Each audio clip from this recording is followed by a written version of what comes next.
प्रस्तुत दोहा रीतिकालीन कवि बिहारी के बिहारी सत्सई से उद्धृत है। जॉर्ज ग्रियर्सन का मानना है कि संपूर्ण विश्व में बिहारी सत्सई के समकक्ष कोई रचना प्राप्त नहीं होती है। यह बात निश्चित रूप से सही कही जा सकती है। सत सई दो शब्दों से मिलकर बना है, सत और सई। सत का अर्थ होता है 7 और सई का अर्थ होता है 100, अर्थात 700। सत्सई मुक्तक काव्य की वो विशेष विधा है जिसके अंतर्गत कविगण 700 या 700 से अधिक दोहे लिखकर एक ग्रंथ के रूप में संकलित करते हैं। यहाँ पर इसी दोहे का शब्दार्थ प्रस्तुत किया गया है। दोहा इस प्रकार है।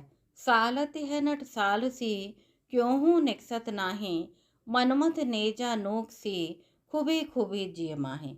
यहाँ पर रीतिकालीन कवि बिहारी हैं, तो निश्चित रूप से जो वर्णन होगा नायक और नायिका के प्रेम का, श्रृंगार का, संयोग का वर्णन यहाँ पर दिखाई दे रहा है। शब्दार्थ यहाँ पर दिए गए हैं और मैं आपको पढ़ाते हुए साथ साथ बताती जाऊंगी। सालती माने चुप करके पीड़ा देती है।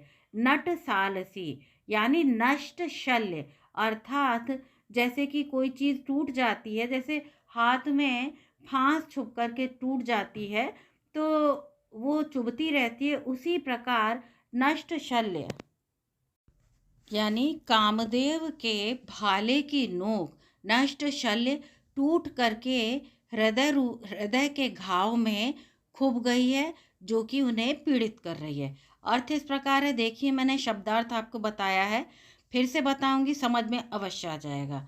सालती है नट सालसी, क्यों निकसत नाई। नायक ने जब से नायिका को खूबी नामक आभूषण, जो कि कर्णाभूषण है, खूबी नामक कर्णाभूषण पहने देखा है, तब से उसके मन में नायिका के प्रति और अधिक आकर्षण, उसके प्रति और अधिक काम भावना बढ़ गई है।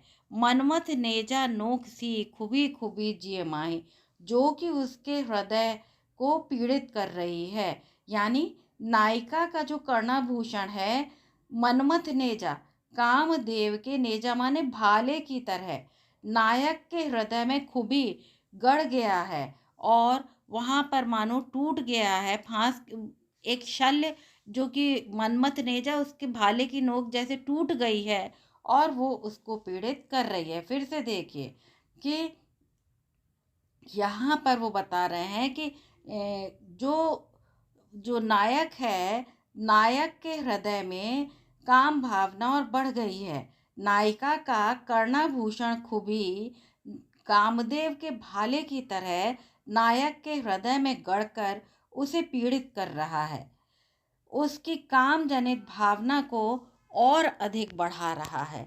यहाँ पर ये संयोगकालीन वर्णन नायिका के सौंदर्य, उसके कान के आभूषण को देख करके जो सौंदर्य बढ़ रहा है, उसी का वर्णन यहाँ किया गया है।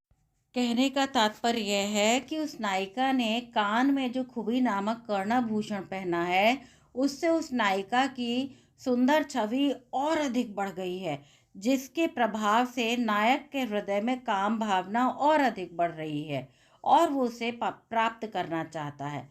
अब यहाँ पर हम देखते हैं कि जो कहा गया है कि रीतिकालीन कवियों ने कहा है, वो भूषण बिनु न बिराजई कविता बनिता मित, यानी जिस कविता उसी तरह से शोभायमान होती है जैसे कि एक नायिका के सौंदर्य को बढ़ाने में आभूषणों का प्रयोग होता है। ऐसे ही यहाँ पर इसमें बताया है कि जो कर्णाभूषण है नायिका का खूबी, वो नायक के प्रेम को, उसकी काम वासना को और अधिक बढ़ा रहा है, नायिका की सुंदरता को और अधिक बढ़ा रहा है। बिल्कुल रीतिकालीन यथोचित वर्णन यहाँ पर हमें दिखाई दे रहा है। यदि हम विशेष की बात करें तो यह दोहा छंद है। दोहा एक बहुत छोटा छंद है, 2 पंक्तियों का है, 13-11 परियति है, ब्रज भाषा है, मुक्तक शैली है, शांत रस और गुण इसमें। बिहारी के संदर्भ में कुछ प्रमुख कथन इस प्रकार हैं, इन्हें याद करके आप इनका प्रयोग व्याख्या के साथ साथ अपने प्रश्नों के लेखन में भी करेंगे, जिससे आपको अधिक अंक प्राप्त हों। इनके दोहे क्या हैं? रस के छोटे छोटे छींटे हैं। बिहारी की भाषा चलती होने पर भी साहित्यिक है। इनकी कविता श्रृंगारी है, किंतु प्रेम की उच्च भूमि पर नहीं पहुंचती, नीचे रह जाती है। जिस कवि में कल्पना की समाहार शक्ति के साथ भाषा की समाज शक्ति जितनी अधिक होगी, उतनी वह मुक्तक रचना में सफल होगा। यह क्षमता बिहारी में पूर्ण रूप से विद्यमान थी। इसी से वे दोहे जैसे छोटे छंद में इतना रस भर सके हैं। इनके दोहे क्या हैं? रस के छोटे छोटे छींटे हैं। कहा भी गया है, बिहारी ने गागर में सागर भरा है।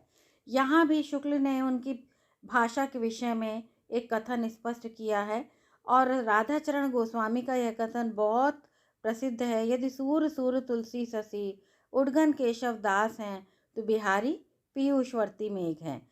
रीतिकाल के सबसे अधिक लोकप्रिय कवि बिहारी हैं, हजारी प्रसाद द्विवेदी ने कहा है।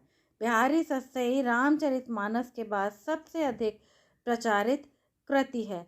इस प्रकार हम कह सकते हैं कि बिहारी की भाषा के संदर्भ में ये कथन आपके अवश्य काम आएंगे। यदि आपको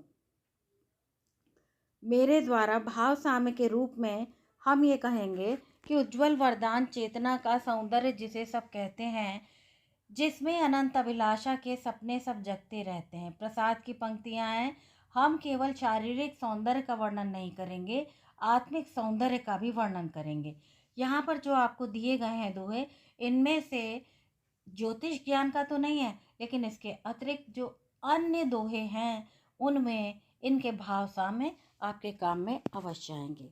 यदि आपको मेरे द्वारा पढ़ाया गया यह दोहा थोड़ा भी अच्छा लगा हो, तो कृपया चैनल को सब्सक्राइब अवश्य करें। आपका बहुत बहुत आभार। धन्यवाद।